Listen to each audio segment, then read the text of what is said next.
Nitu মাহবুবের diary লেখিকা ত্রিধা আনিকা পর্ব ৩। ১০ মিনিটের মধ্যে আফরোজা নিতুকে ডাকতে চলে এলেন। কি ব্যাপার বলো তো নিতু, তোমার মাহবুবের সঙ্গে ঝগড়া হয়েছে? ছেলেটা যখন বলছে ১০ বার, তোমার আপত্তিটা কোথায়?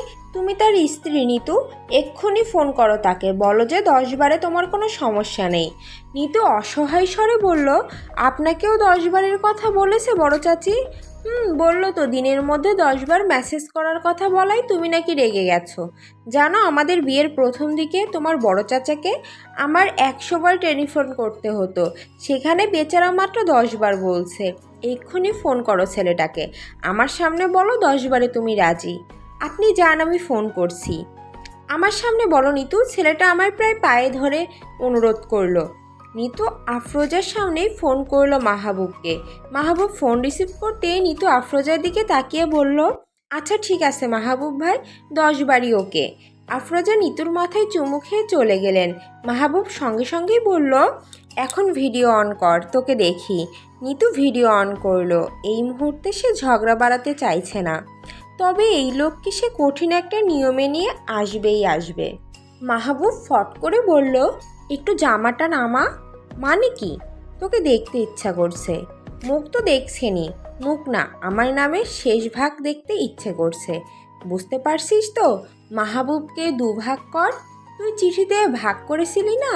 নিতু চট করে ক্যামেরা অফ করে দিল। যেভাবে কথা বলছে, একটু পর তিনি কোথায় গিয়ে পৌঁছান কে জানে। উফ!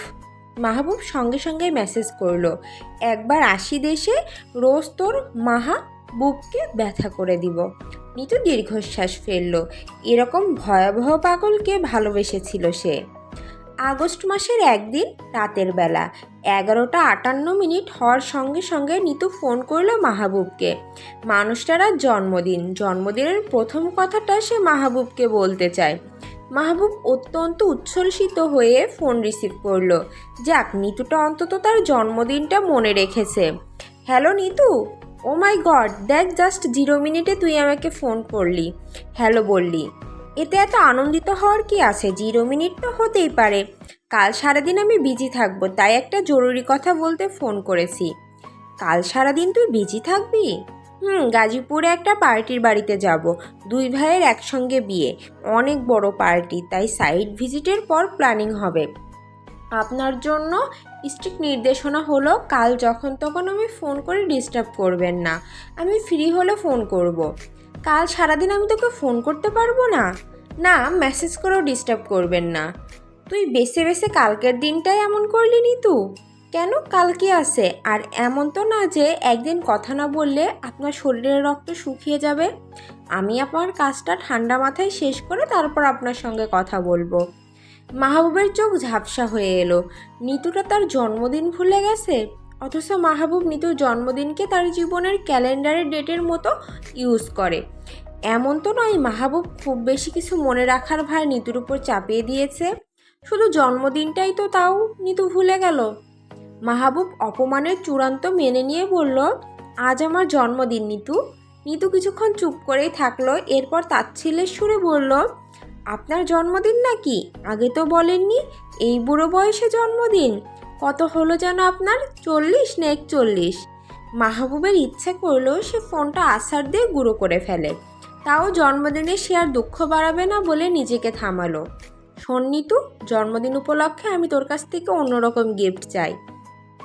গিফট মোটেও চেয়ে নেওয়ার মতো কোনো জিনিস নয় মাহবুব ভাই। এটা যে দেবে শুধু তার ইচ্ছেতে হয়। আমার যা দেওয়ার আমি পছন্দ করে দেব। তাছাড়া আমি আপনাকে গিফট দেব কি না সেটাও তো দেখার বিষয়। মাহবুব প্রায় কেঁদেই ফেলল। তুই আমায় একটা গিফট দিবি নিতু, সেটাও তোকে দেখতে হচ্ছে? আমি তোর কাছে এমন?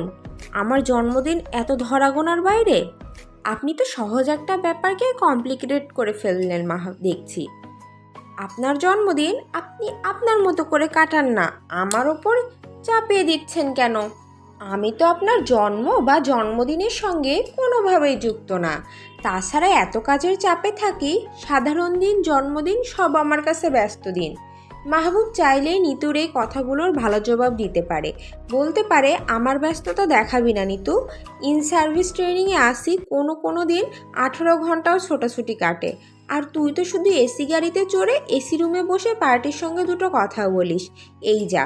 কিন্তু মাহবুব এই জন্মদিনের দিন ঝগড়া চায় না। সে অত্যন্ত অনুরোধের স্বরে বলল, আমায় তুই আমার পছন্দের একটা গিফট দে নিতু, আমি চাই তুই আমাকে।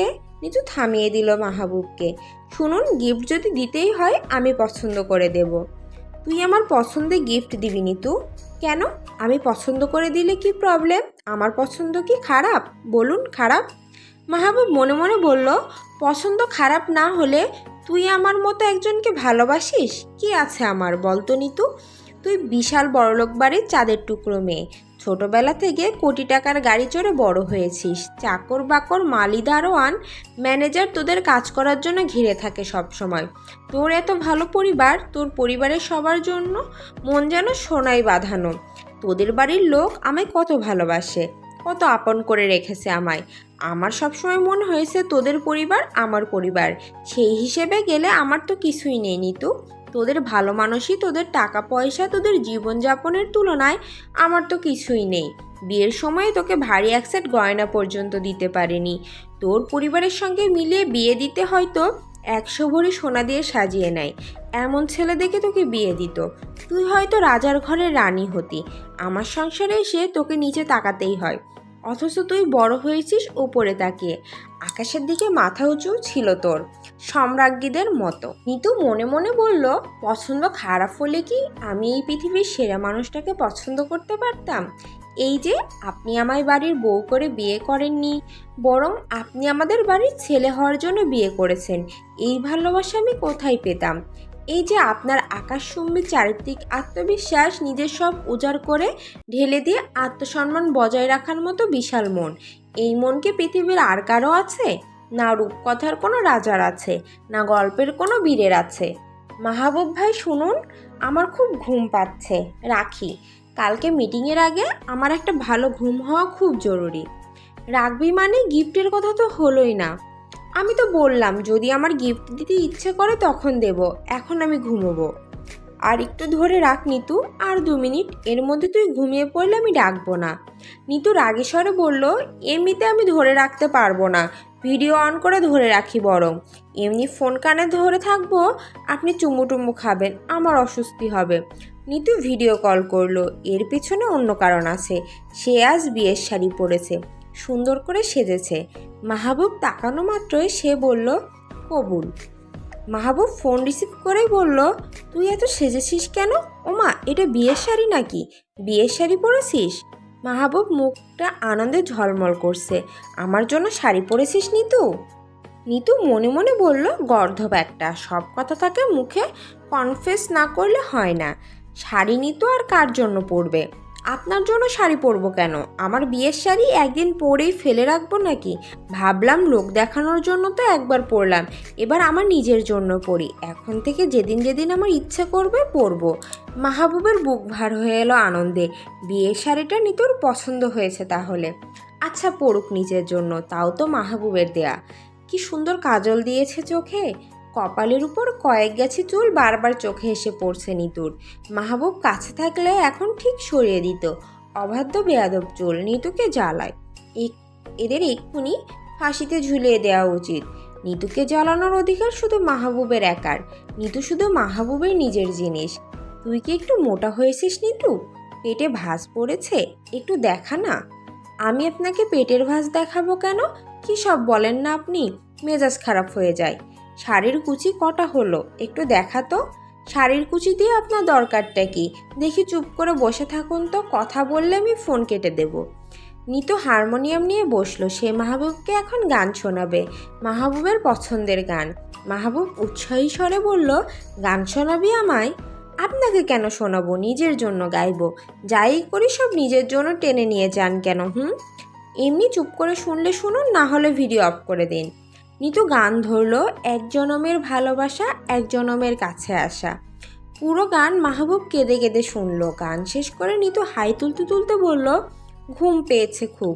মাহবুব সঙ্গে সঙ্গে বলল, তুই বলিসিলি না গিফট দেয়া তোর ব্যাপার, শোন আমার গিফট লাগবে না। তুই আজ একটু উইশ করে দে আমাদের, যাতে তোর মতো 2টো মেয়ে হয়। একটা মেয়ে আমার কাছে থাকবে আর একটা থাকবে তোর বাবা মায়ের কাছে। আপনার মেয়ে আমার বাবা মায়ের কাছে থাকবে কেন? কেন, তাদের মেয়ে তো ঠিকই আমি আমার কাছে রাখছি। আমার মেয়ে তাদের কাছে থাকলে সমস্যা কোথায়?